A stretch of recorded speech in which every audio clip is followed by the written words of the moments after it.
नमस्कार मित्रों, आप सभी का श्री श्याम क्लासेस राजस्थान में मैं सुमित शर्मा आपका केमिस्ट्री ट्यूटर हार्दिक स्वागत करता हूं।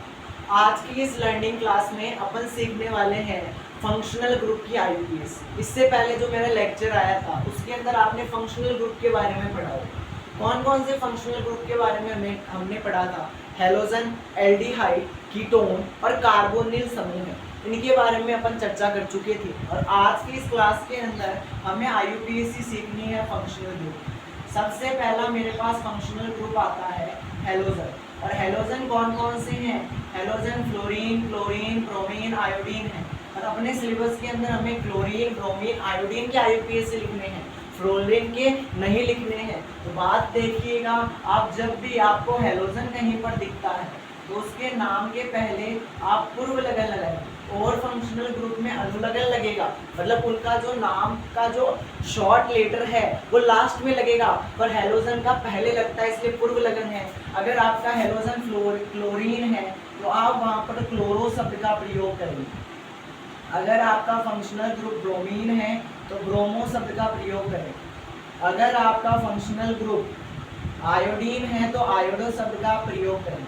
मैंने जब क्लास ली थी मैंने कहा था इस चैप्टर को अपन इंग्लिश में पढ़ेंगे, ठीक है ना। इसके लेटर अपन इंग्लिश के काम में लेंगे क्योंकि आईयूपीएससी में आसान पड़ेगा, इजी रहेगा, ठीक है। तो कहीं पर भी आपको ये तीन जने दिखते हैं, क्लोरो, ब्रोमो, आयोडो, तो आप उसके नाम के आगे लगाएंगे, ठीक है, इसलिए पूर्व लगन है। जैसे कि मैं आपको इसके एग्जाम्पल्स दूँ तो अपन एग्जाम्पल के अंदर बात कर सकते हैं। CH3 है, CH2 है, CH2 है, Cl है। मैंने आपको एक तो ये दे दिया, दूसरा दे दिया CH3 है, CHCl है, CHBr है, CH3 है।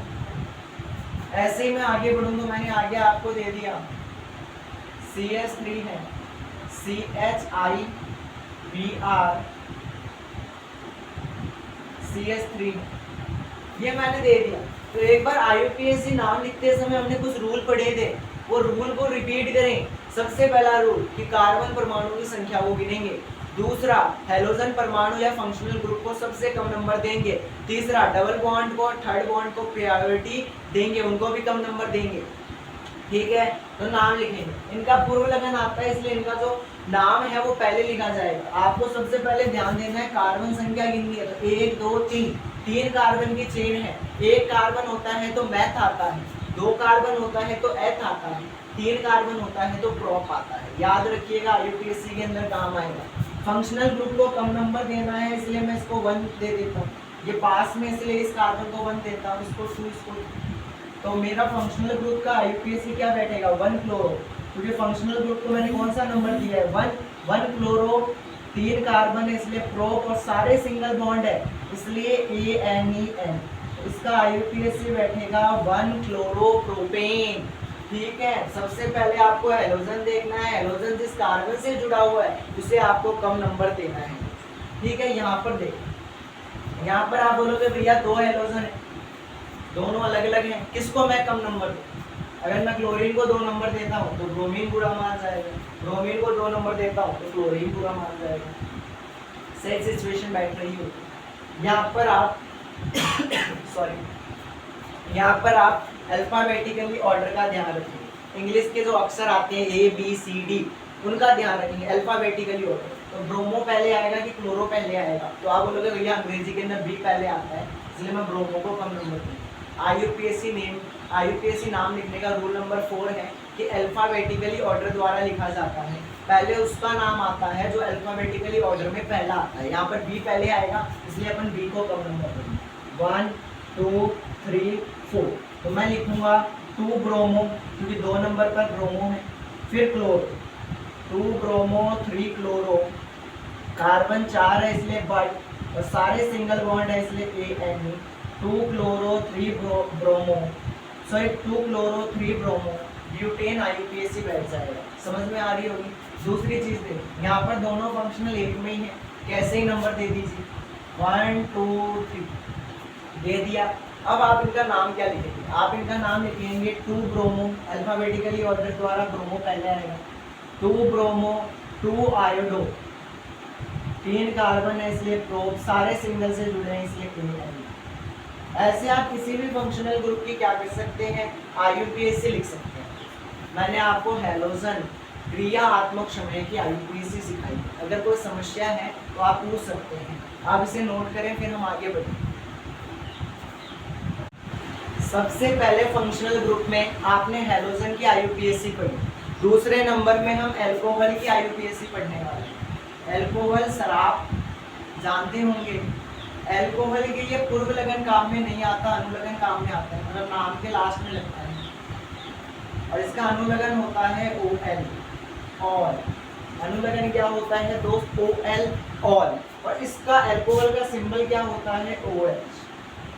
चलिएगा IUPAC के ऊपर चर्चा करते हैं। एक दो उदाहरण आपके सामने प्रस्तुत करता हूँ, देखिएगा। CH3CH2OH फंक्शनल ग्रुप को कम नंबर देना है, हमेशा याद रखें। फंक्शनल ग्रुप सदैव कम नंबर लेगा, ये आपको याद रखना है। एक एग्जांपल और लिख देता हूँ।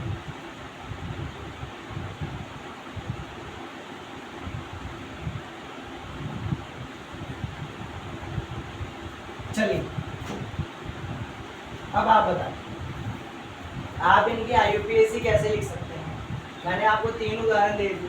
आप बोलेंगे भैया एल्कोहल फंक्शनल ग्रुप है, इसलिए इसको कम नंबर दूंगा। पहले वाले के अंदर 2 कार्बन है इसलिए एथ आएगा, सिंगल बॉन्ड है इसलिए एन आएगा, ये एथेन बनेगा। ठीक है, ETHAN एथेन बनेगा, एथेन बनेगा। ठीक है, यहाँ पर लिख देता हूँ एथेन बनेगा। पर इसका क्या लग रहा है, पूर्व लगन लग रहा है, सॉरी अनुलगन लग रहा है। अनुलगन लगने के कारण E हट जाएगा, OL जुड़ जाएगा, तो ये एथेनॉल बन जाएगा। ठीक है, जो आदमी शराब पीते हैं, शराब पीने गलत बात होती है, पर जो शराब पीते हैं उसके अंदर एथेनॉल होता है। ठीक है ना, आगे बढ़े। इसका एथेनॉल नाम कैसे आया, ANE बॉन्ड नेम था, उसका E हटा दो, OL जोड़ दो, लास्ट वाला हट जाएगा। ठीक है, और उसके जगह पर आपको अनुलगन जोड़। ठीक है, यहाँ पर दूसरी तरफ देखें, फंक्शनल ग्रुप को कम नंबर देना है। यहाँ पर एल्कोहल को अपन 3 नंबर देंगे, तो क्या बनेगा, 5 कार्बन है तो पेंट आएगा, तो अपन कहेंगे 2 पेंटेनॉल, 2 पेंटेनॉल। वापस E हट जाएगा, OL जुड़ जाएगा। यहाँ पर देखिए, यहाँ पर आपके 2 गंभीर समस्या उत्पन्न हो चुकी है। कौन सी गंभीर समस्या, डबल बॉन्ड को प्रायोरिटी दूं मैं, सिंगल एल्कोहल को प्रायोरिटी दूं, तो मैं कहूँगा भैया आपको एल्कोहल को प्रायोरिटी देनी पड़ेगी। ठीक है, एल्कोहल को प्योरिटी आपको देनी ही पड़ेगी। तो आप इसका नाम क्या लिखेंगे, आप इसका नाम लिखेंगे 1 प्रोप 2 इनोल, 1 प्रोप 2 इनोल, ये इसका IUPAC नाम बैठेगा। ठीक है ना, आपके बेसिकली डबल बॉन्ड की IUPAC आती नहीं है, अपन सिंगल बॉन्ड वाला ही रखते हैं। डबल बॉन्ड की IUPAC आपको देखने को नहीं मिलेगी, सिंगल बॉन्डेड ही दिखेगी। सिंगल बॉन्ड के ऊपर चर्चा करेंगे तो ये आपका क्या हो जाएगा, प्रोपेनॉल, प्रोपेनॉल। बात समझ में आ गई। डबल बॉन्ड की IUPAC आपके जनरली नहीं आती, इसलिए वो नाम आपको अटपटा लग रहा होगा, सिंपल IUPAC आएगी, देख लीजिए। ठीक है, नोट कीजिए, फिर हम आगे बढ़ेंगे। आपने एल्कोहल की IUPAC पढ़ी। तीसरी IUPAC हमें पढ़नी है एल्डिहाइड। तीसरी IUPAC हमें पढ़नी है एल्डिहाइड। एल्डिहाइड का फॉर्मूला होता है, एल्डिहाइड का फॉर्मूला होता है CHO। इसका भी पूर्व लगन लगता है, इसका पूर्व लगन होता है AL। एल्कोहल का OL था, यहाँ पर AL आएगा। जैसे अपन ने एल्कोहल की IUPAC की थी, वैसे ही हम एल्डिहाइड की IUPAC करने वाले। ठीक है,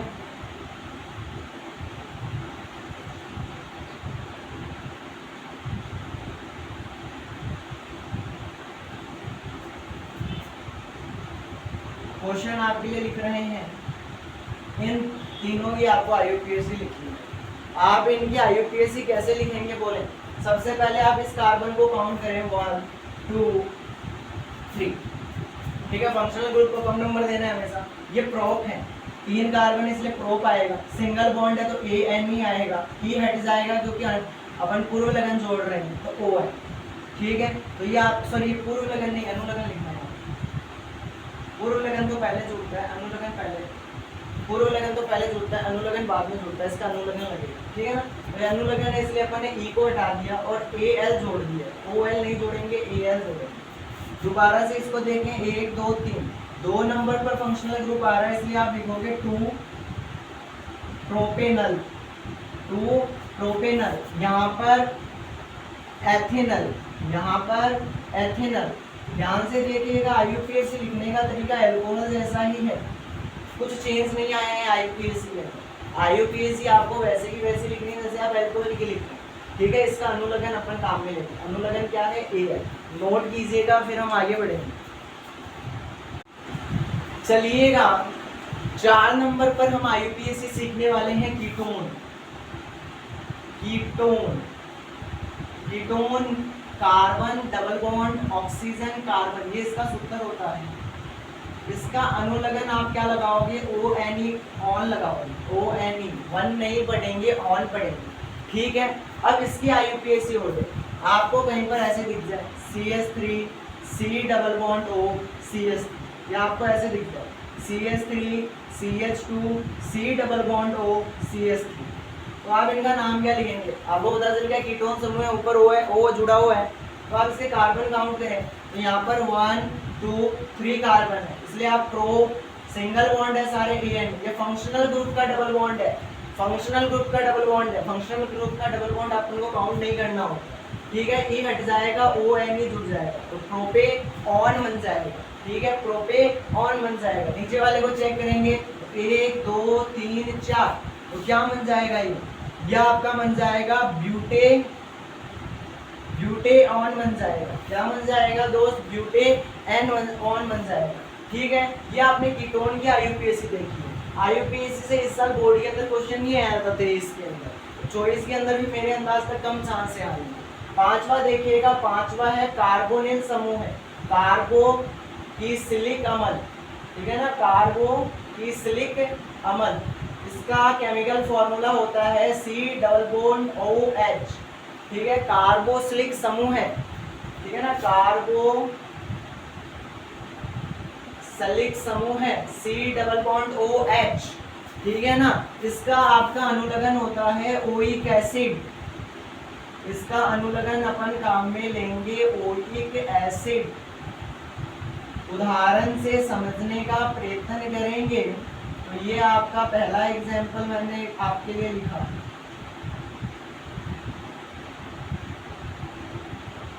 ये दूसरा लिख दिया। आपके IUPAC इजी आएगी, बाई चांस आ जाती है।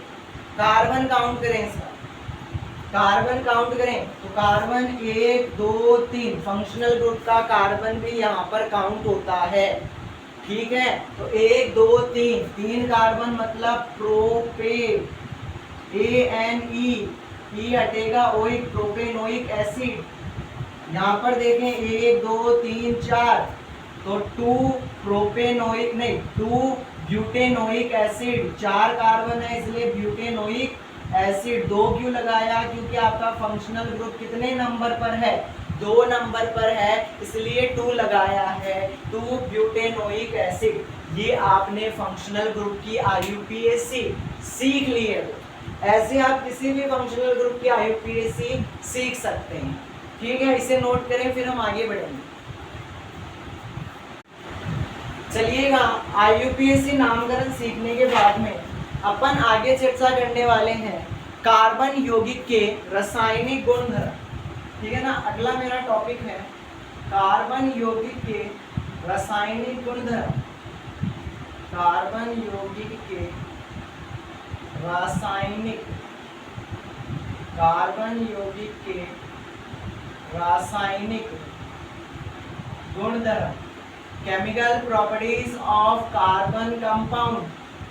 और इसके अंदर भी हमें सबसे पहले पढ़ना है दहन, ठीक है ना। किसी चीज को जलाएंगे, दहन, तो आपको पता है कोई भी चीज जलती है तो वो ऑक्सीजन की प्रेजेंस में जलती है। ये चीज मैंने आपको समझा के रखी कि कोई भी चीज आप जलाओगे तो वो ऑक्सीजन की प्रेजेंस में जलेगी। कार्बनिक यौगिक का दहन करेंगे तो मैथेन काम में ले लेता हूँ। मैथेन का मैं क्या करवा रहा हूँ? दहन करवा रहा हूँ, जला रहा हूँ। और मैथेन को जलाऊंगा तो वो ऑक्सीजन के साथ रिएक्ट करेगा, तो आपका क्या बनाएगा? कार्बन डाइऑक्साइड बनाएगा, प्लस में पानी बनाएगा, प्लस में आपकी ऊष्मा क्या होगी? बाहर निकलेगी, और ऊष्मा के साथ प्रकाश भी बाहर निकलेगा। ये इतनी चीजें होती हैं जब मैं मीथेन का क्या करता हूँ, दहन करता हूँ। तो ध्यान से सुनिएगा, कार्बन तथा उसके यौगिक ईंधन के रूप में इस्तेमाल किए जाते हैं। कार्बन है और कार्बन से जो बने हुए यौगिक हैं उनका इस्तेमाल अपन ईंधन के रूप में करते हैं, क्योंकि दहन करने पर जब अपन उनको जलाते हैं तो हमें प्रचुर मात्रा के अंदर ऊष्मा और प्रकाश मिलता है। कार्बन और कार्बन यौगिक का इस्तेमाल अपन ईंधन के रूप में करते हैं, क्योंकि इन्हें जब अपन जलाते हैं तो ये हमें प्रकाश और ऊष्मा की प्रदान या ऊष्मा की प्राप्ति करते हैं। याद रखिएगा, ठीक है। यहाँ पर एक पॉइंट लिख भी देता हूँ, कार्बन और इसके यौगिक का इस्तेमाल, इसके यौगिक का इस्तेमाल ईंधन के रूप में किया जाता है। ईंधन के रूप में किया जाता है। ईंधन के रूप में किया जाता है। कार्बन और उसके यौगिक का इस्तेमाल ईंधन के रूप में किया जाता है, क्योंकि इनके दहन से प्रचुर मात्रा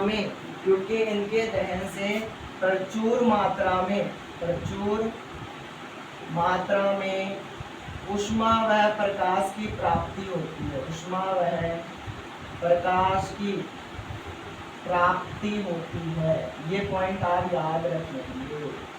पहला पॉइंट समझ में आ रहा होगा कि कार्बन और उसके यौगिक का इस्तेमाल ईंधन के रूप में किया जाता है, क्योंकि इनको जलाने से हमें प्रचुर मात्रा में क्या मिलता है, ऊष्मा और प्रकाश मिलता है। अब ध्यान से सुनिएगा, कोई भी संतृप्त हाइड्रोकार्बन है, सिंगल बॉन्डेड हाइड्रोकार्बन है, अगर उसको वायु की उपस्थिति में हम जलाएंगे तो वो नीला रंग उत्पन्न करेगा, नीला स्वच्छ ज्वाला उत्पन्न करेगा, नीले रंग की ज्वाला उत्पन्न करेगा। ये चीज और लिखिएगा कि संतृप्त हाइड्रोकार्बन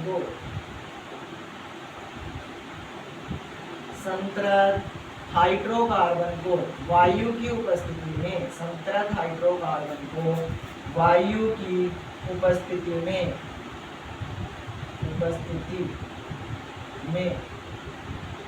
दहन करने पर नीली स्वच्छ ज्वाला उत्पन्न करता है। ये पॉइंट आपको याद रखना, ठीक है। आगे चर्चा करें तो हम कहेंगे असंतृप्त कार्बन का जब हम दहन करते हैं तो वो हमें धुएं वाली पीली ज्वाला उत्पन्न करता है। क्यों करता है? क्योंकि असंतृप्त कार्बन में कार्बन की प्रतिशत मात्रा को हाइड्रोकार्बन से अधिक होती है, जिसकी उपस्थिति में वायु में उपस्थित या वायु की उपस्थिति में कार्बन का पूर्ण उपचयन नहीं होता है। ध्यान से सुनिएगा, संतृप्त हाइड्रोकार्बन को जलाया जाता है तो क्या होता है, संतृप्त हाइड्रोकार्बन को जलाएंगे तो वो नीली स्वच्छ ज्वाला उत्पन्न करेगा। फिर आपकी एनसीईआरटी में एक और लाइन लिखी गई है जो मैंने अभी अभी पढ़ी कि जब आप असंतृप्त हाइड्रोकार्बन को जलाओगे तो वो धुएं वाली पीली गैस निकालेगा। धुएं वाली पीली गैस क्यों निकालेगा? क्योंकि उसके अंदर कार्बन की मात्रा हाइड्रोकार्बन की मात्रा से हाइड्रोकार्बन की मात्रा से क्या होती है, अधिक होती है, जिसके कारण कार्बन का दहन आसानी से नहीं हो पाता है, कार्बन का उपचयन नहीं होता है। ये चीज भी लिखिएगा कि असंतृप्त हाइड्रोकार्बन को वायु की उपस्थिति में दहन कराने पर, वायु की उपस्थिति में दहन कराने पर धुएं वाली, ठीक है ना, धुएं वाली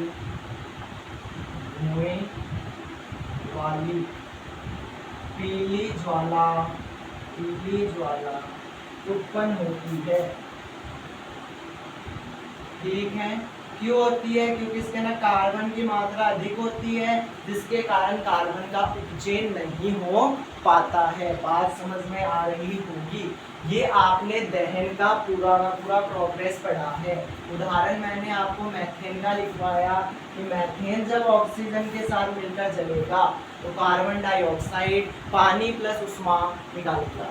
ठीक है, कार्बन और उसके यौगिक का इस्तेमाल ईंधन के रूप में किया जाता है, क्योंकि इनके दहन से हमें प्रचुर मात्रा के अंदर ऊष्मा व प्रकाश की प्राप्ति होती है। जब आप संतृप्त हाइड्रोकार्बन को जलाओगे तो वो हमें स्वच्छ नीली ज्वाला उत्पन्न करके देगा, जबकि असंतृप्त को जलाएंगे तो धुएं वाली पीली ज्वाला उत्पन्न होगी। इसे नोट करें, फिर हम आगे बढ़ें। कार्बन यौगिक के रासायनिक गुणधर्म में अपन ने दहन के बाद में हमें जो चीज पढ़नी है वो है ऑक्सीकरण। वो हमें पढ़नी है ऑक्सीकरण, वो हमें चर्चा करनी है ऑक्सीकरण पर। क्षारीय पोटेशियम परमैंगनेट या अम्लीय पोटेशियम डाइक्रोमेट की उपस्थिति में अल्कोहल को कार्बोक्सिलिक समूह में बदला जाता है। ये आपकी ऑक्सीकरण है। ऑक्सीकरण का क्या मतलब होता है? ऑक्सीजन का जुड़ना। ठीक है, तो मैं कहूंगा क्षारीय पोटेशियम परमैंगनेट, क्षारीय पोटेशियम परमैंगनेट, फॉर्मूला भी याद रखेंगे KMnO4। क्षारीय पोटेशियम परमैंगनेट फॉर्मूला होता है KMnO4, और सिर्फ परमैंगनेट का पूछे तो MnO4 माइनस। ठीक है, पोटेशियम परमैंगनेट या अम्लीय पोटेशियम डाइक्रोमेट, डाइक्रोमेट आयन होता है Cr2O4 माइनस। ठीक है ना, Cr2O4 माइनस डाइक्रोमेट, अम्लीय पोटेशियम डाइक्रोमेट। ठीक है ना, अम्लीय पोटेशियम डाइक्रोमेट, अम्लीय पोटेशियम डाइक्रोमेट। सूत्र होगा K2Cr2O7 की उपस्थिति में अल्कोहल को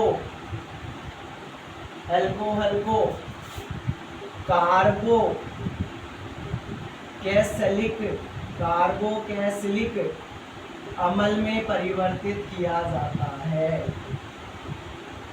अम्ल में परिवर्तित किया जाता है। बात समझ में आ रही होगी। क्षारीय पोटेशियम परमैंगनेट या अम्लीय पोटेशियम डाइक्रोमेट की उपस्थिति में अल्कोहल को कार्बोक्सिलिक समूह या कार्बोनिल अम्ल में बदला जाता है। उदाहरण की बात करें, मैंने यहाँ पर एथेनॉल लिया है।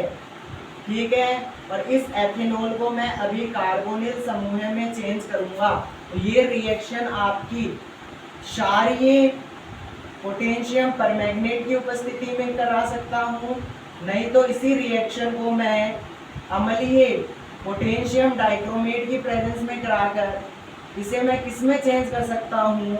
इसको मैं एथेनोइक एसिड में कन्वर्ट कर सकता हूँ। किस में कन्वर्ट कर सकता हूँ दोस्त? एथेनोइक एसिड में कन्वर्ट कर सकता हूँ। ठीक है, इसका नाम हो जाएगा एथेनोइक एसिड। यहाँ पर मैंने ऑक्सीजन की मात्रा क्या कर दी है? बढ़ा दी है, इसलिए इसका क्या हुआ है? ऑक्सीकरण हुआ है। आपसे ऑक्सीकरण पूछे तो आपके दिमाग में आना चाहिए अल्कोहल से मैं इसको किस में बदलूंगा? कार्बोक्सिलिक समूह में बदलूंगा, कार्बोक्सिलिक अम्ल में बदलूंगा। और रिएक्शन किसकी प्रेजेंस में होगी? पोटेशियम डाइक्रोमेट, ठीक है ना, अम्लीय, और पोटेशियम परमैंगनेट क्षारीय की उपस्थिति में होती है। बात नोट करें, फिर हम आगे बढ़ें। चलिएगा, दहन आपने देख लिया, ऑक्सीकरण देख लिया। अगला मेरे पास टॉपिक आएगा संकलन अभिक्रिया। ठीक है, अगला मेरा टॉपिक आएगा संकलन अभिक्रिया। क्या होती है संकलन अभिक्रिया? ध्यान से समझिएगा। इसके अंदर अपन ऐसे कह सकते हैं कि इसके अंदर अपन असंतृप्त हाइड्रोकार्बन को संतृप्त हाइड्रोकार्बन में परिवर्तित करेंगे। कोई भी अपने पास असंतृप्त हाइड्रोकार्बन है, ठीक है, कोई भी हमारे पास असंतृप्त हाइड्रोकार्बन है, उसको हम किसी उत्प्रेरक की उपस्थिति में संतृप्त हाइड्रोकार्बन में कन्वर्ट करते हैं। संतृप्त हाइड्रोकार्बन में क्या करते हैं दोस्त? कन्वर्ट करते हैं।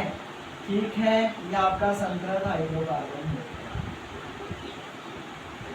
संकलन अभिक्रिया मतलब ऐसी अभिक्रिया जिसके अंदर असंतृप्त हाइड्रोकार्बन को संतृप्त हाइड्रोकार्बन में बदला जाता है, और ये अभिक्रिया निकल और पैलेडियम की उपस्थिति में होती है। निकल और प्लेटिनम, निकल और प्लेटिनम है कि पैलेडियम है, देखना पड़ेगा। पैलेडियम है, ठीक है। निकल और पैलेडियम की उपस्थिति में ये रिएक्शन होती है। तो आप लिख भी सकते हैं कि ऐसी अभिक्रिया जिसमें असंतृप्त हाइड्रोकार्बन को निकल व पैलेडियम की उपस्थिति में संतृप्त हाइड्रोकार्बन में बदला जाता है, मतलब वो संगलन अभिक्रिया है। ठीक है, और संगलन अभिक्रिया का सबसे बढ़िया उदाहरण है वनस्पति तेल को वनस्पति घी में बदलना। ठीक है ना, वनस्पति तेल को वनस्पति घी में बदलना, ये इसका एक सर्वश्रेष्ठ उदाहरण माना जाएगा संकलन अभिक्रिया। ठीक है, बात समझ में आ रही होगी। ये आपकी संकलन अभिक्रिया है। एक आपके पास अंतिम अभिक्रिया इसके अंदर आती है, वो है प्रतिस्थापन अभिक्रिया। प्रतिस्थापन अभिक्रिया में क्या होता है दोस्त? प्रतिस्थापन अभिक्रिया मतलब एक ऐसी अभिक्रिया जिसके अंदर एल्केन में से एल्केन की अभिक्रिया किसी भी हैलोजन के साथ करवाने पर एल्केन का एक हाइड्रोजन बाहर निकल जाता है और उसके साथ एक फंक्शनल ग्रुप क्या कर लेता है? अभिक्रिया कर लेता है, उसके साथ मिल जाता है। जैसे उदाहरण के तौर पर समझे, मैंने यहाँ पर CH4 लिया और इसकी रिएक्शन मैं किसके साथ करवा रहा हूँ? Cl2 के साथ करवा रहा हूँ। तो आपको पता है ये हाइड्रोजन प्लस होता है, Cl क्या होता है? माइनस होता है। तो ये प्लस वाला किसकी तरफ भागा जाएगा? क्लोरीन के पास जाएगा, माइनस वाले के पास HCl बन जाएगा। और HCl बनेगा तो यहाँ से H की जगह खाली हो जाएगी और यहाँ पर कौन बैठ जाएगा? आपका जो एक Cl बचा हुआ है वो बैठ जाएगा। ये आपकी कौन सी अभिक्रिया है? प्रतिस्थापन अभिक्रिया है। ऐसी अभिक्रिया जिसके अंदर एल्केन की अभिक्रिया क्लोरीन के साथ कराने पर एल्कीन का एक हाइड्रोजन परमाणु क्लोरीन के हाइड्रोजन परमाणु से प्रतिस्थापित हो जाता है, मतलब वो प्रतिस्थापन अभिक्रिया है। ठीक है, आज के लेक्चर में हमने IUPAC नोमेनक्लेचर पढ़ा, फिर हमने कार्बन यौगिक के रासायनिक गुणधर्म पढ़े। अब आगे आने वाली क्लास के अंदर अपन अन्य का महत्वपूर्ण कार्बन यौगिकों के बारे में चर्चा करने वाले हैं। ठीक है दोस्तों, तो मेरे साथ जुड़े रहिएगा। अब अपन मिलते हैं नेक्स्ट वीडियो लेक्चर में। तो till then keep practising, keep learning. Thank you and good bye.